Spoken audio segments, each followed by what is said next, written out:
Au nom d'Allah, le tout miséricordieux, le très miséricordieux. Bienvenue sur ma chaîne YouTube, mes chers frères et sœurs.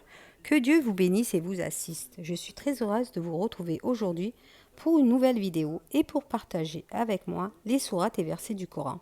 Car l'Esprit de Dieu nous parle constamment à travers la lecture du Coran. Aujourd'hui, en préparant ma lecture, je suis tombée par hasard sur une sourate qui, comme vous le savez, dépasse le temps. La sourate Al-Kalam, la plume. Dieu nous dit dans le début de la sourate par la plume et ce qu'ils écrivent. Toi, Mohammed, n'es pas un possédé. Comme vous le voyez en ce moment, les caricatures du prophète Mohammed, paix sur lui, refait surface. On parle de l'actualité d'un journal satirique appelé Charlie Hebdo, qui montre comme dans cette vidéo, le prophète, le blasphème dans cette sourate relate tout au long du siècle les blasphèmes proférés par les gens qui écrivent sur le prophète.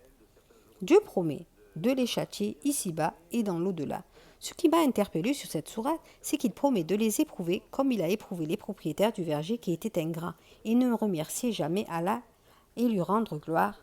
Dieu nous dit, il les marquera tous du museau nez. Comme vous voyez, une épidémie frappe le monde et l'homme doit rester masqué tout le temps, comme des animaux, museau, nez, puisque c'est des hommes, qui sont touchés. Je vous lis cette sourate, seul Dieu est savant. Je vous laisse méditer. Au nom d'Allah, le tout miséricordieux, le très miséricordieux. Par la plume et ce qu'ils écrivent. Tu, Mohammed, n'es pas par la grâce de ton Seigneur un possédé, et il y aura pour toi certes une récompense jamais interrompue. Tu es certes d'une moralité imminente, et tu verras, et ils verront, qui d'entre vous a perdu la raison. C'est ton Seigneur qui connaît mieux ceux qui s'égarent de son chemin. Et il connaît mieux ceux qui suivent la bonne voie. N'obéis pas à ceux qui crient au mensonge. Ils aimeraient bien que tu transiges avec eux, afin qu'ils transigent avec toi. Et n'obéis à aucun grand jureur, méprisable, grand diffamateur, grand colporteur de médisance, grand empêcheur de bien, transgresseur, grand pécheur, au cœur dur, et en plus de cela, bâtard, même s'il était doté de richesses et de nombreux enfants. Quand nos versets leur sont récités, ils disent des contes d'anciens. Nous les marquerons tous sur le nez, museau. Nous les avons éprouvés, comme nous avons éprouvé les propriétaires du verger qui avaient juré d'en faire la récolte au matin, sans dire si Allah le veut. Une calamité de la part de ton Seigneur tomba dessus pendant qu'il dormait, et le matin, ce fut comme si tout avait été rasé. Le lendemain matin, ils s'appelèrent les uns les autres.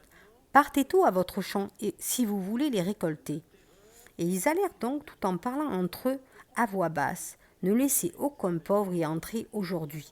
Ils partirent de bonne heure, décidés à user d'avarice envers les pauvres, convaincus que cela était en leur pouvoir. Puis, quand ils virent les jardins, ils dirent « Vraiment, nous avons perdu notre chemin, ou plutôt nous sommes frustrés. » Le plus juste d'entre eux dit « Ne vous avais-je pas dit, si seulement vous aviez rendu gloire à Dieu ?» Ils dirent « Gloire à notre Seigneur, oui, nous avons été injustes. » Puis ils s'adressèrent les uns aux autres, se faisant des reproches, et ils dirent « Malheur à nous, nous avons été des rebelles. Nous souhaitons que notre Seigneur nous remplace par quelque chose de meilleur. Nous désirons nous rapprocher de notre Seigneur. Tel fut le châtiment. Et le châtiment de l'au-delà est plus grand encore si seulement ils savaient. Les pieux auront auprès de leur Seigneur des jardins de délices. Traiterons-nous les soumis à Allah à la manière des criminels? Qu'avez-vous? Comment jugez-vous? Ou bien avez-vous un livre dans lequel vous apprenez qu'en vérité, vous obtiendrez tout ce que vous désirez? Ou bien est-ce que vous avez obtenu de nous des serments valables jusqu'au jour de la résurrection? Nous engageons à vous donner ce que vous décidez? Demandez-leur qui d'entre eux en est garant. Ou encore, est-ce qu'ils ont des associés ou bien qu'ils fassent venir leurs associés s'ils sont véridiques, le jour où les affronteront les horreurs du jugement et où ils seront appelés à la prosternation, mais ils ne le pourront pas. Leur regard sera abaissé et l'avilissement les couvrira, car ils étaient appelés à la prosternation au temps où ils étaient sains et saufs. Laissez-moi donc, avec quiconque traite de mensonge ce discours, nous allons les mener graduellement par où ils ne savent pas. Je leur accorde un délai, car mon stratagème est sûr. Ou bien est-ce que tu leur demandes un salaire, les accablant ainsi d'une lourde dette?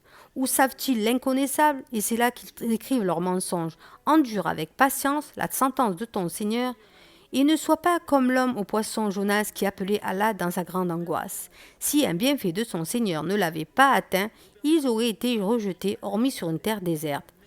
Puis son Seigneur l'élut et le désigna au nombre des gens de bien.